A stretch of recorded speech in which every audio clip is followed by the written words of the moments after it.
Hey, what's going on, everybody? It's the Political Brown Kid here. And there's an article that was written online, and I'm going to tell you where you can find it. It's at fortune.com. That's if you're familiar with Fortune magazine, they have a website called fortune.com because, of course, who reads hard paper books anymore? I still do, but I don't pick up magazines as much. But I'm just letting you guys know that it's out there on Fortune's website. And the article was written on June 25th, 2024. And I'm just kind of getting around to kind of creating this post about it. And it's on personal finance because Fortune is a personal finance magazine, but it's about divorce. And the title of the article is Women Initiate Most Grave Divorces Despite the Financial Risk. Here's what made one 69-year-old realize I'm going to do it. So in this article, and once again, it's a white lady named Mary. She didn't want to use her full name because she didn't want, of course, they don't want any negative feedback. They just want to be told, girl, you did the right thing. Girl, you did good. Leave that man.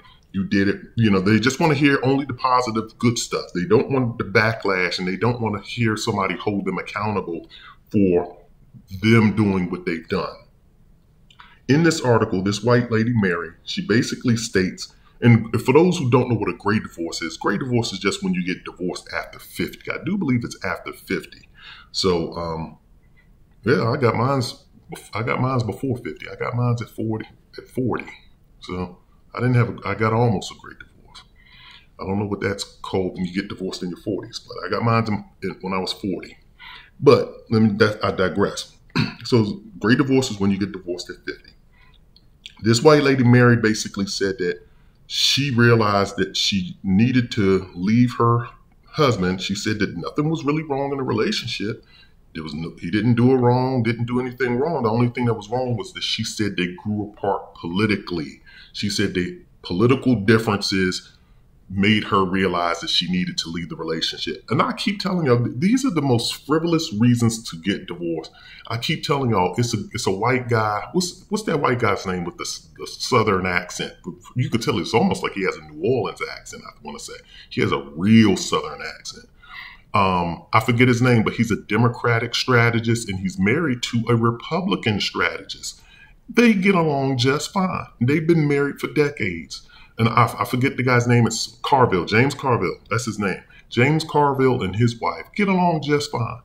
And no political differences should separate you from your love, from the person that you love.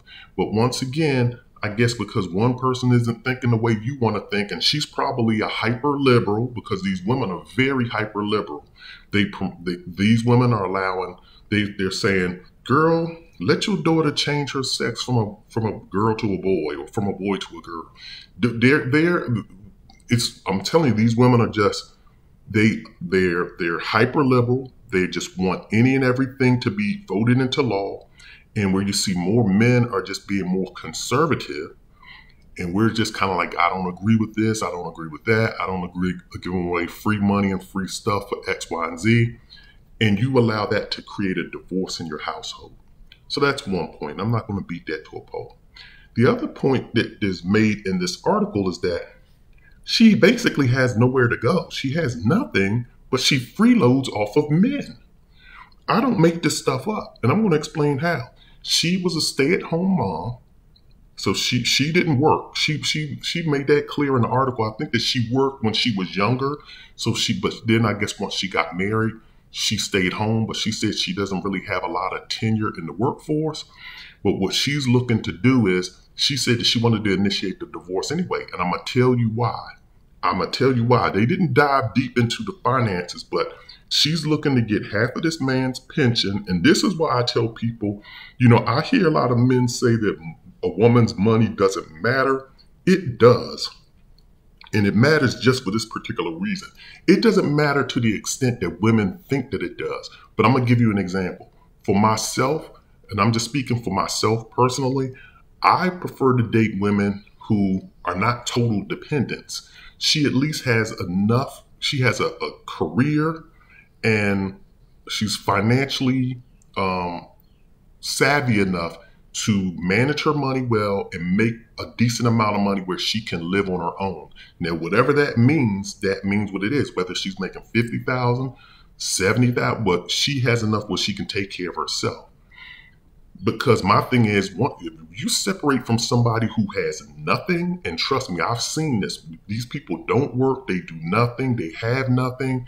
They are definitely coming after your retirement accounts. They're definitely coming after half of everything you have. And trust me, I've seen it. Trust me, I know some trifling women, a lot of my exes, and I've seen it. They got half of their men's pensions and they get alimony, and the men are very, very bitter. And so that's why I choose not to date someone that is a total dependent. And here this white lady is, this white lady named Mary, 69 years of age, deciding that she wants to get a divorce at 69. You're almost in the grave at this point. You probably have maybe 15 years left, maybe 15, and you decide to just get a divorce. I don't know what you're doing at 69, what kind of tricks you pulling out in the bedroom, but you should be calming down and just trying to raise your kids or raise your grandkids or do something else in life. I have no idea. But she went ahead, got a divorce. She doesn't work. And what she basically saying is that right now she's living with her first husband. So this is her second husband that she's divorcing. She moved back in with her first husband, and I guess he's allowing her to stay there and live in a room until her divorce gets settled. So this is where I blame the men at. Because why? Because she said that her and her first husband are still good friends. But my thing is, good friends or not, I'm not going to allow you to live off of me while you wait for your settlement to come in. And so basically she's living there rent free. He's taking care of her until she gets, because I think in the article it says that I guess he has about $1 million in his retirement account. And then they have a house where they didn't mention how much he has in a retirement account.